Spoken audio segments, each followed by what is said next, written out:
Polavaram project వద్ద గోదావరి వరద పోటెత్తుతుంది. ఎడతెరపులేని వర్షాలకు పోలవరం వద్ద అమాంతం నీటి మట్టం పెరిగిపోయింది. స్పిల్వే వద్ద 29 మీటర్ల నీటి మట్టం ఉండగా అప్పర్ కాఫర్ డ్యాం వద్ద 28 మీటర్లుగా ఉంది. ఇక దిగువ కాఫర్ డ్యాం వద్ద 18 మీటర్ల వరద ఉధృతి కొనసాగుతుంది.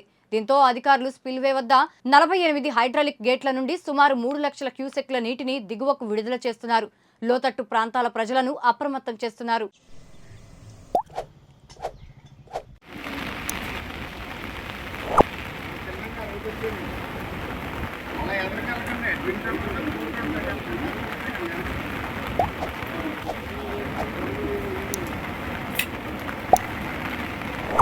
ఏదేంటి కొడుకు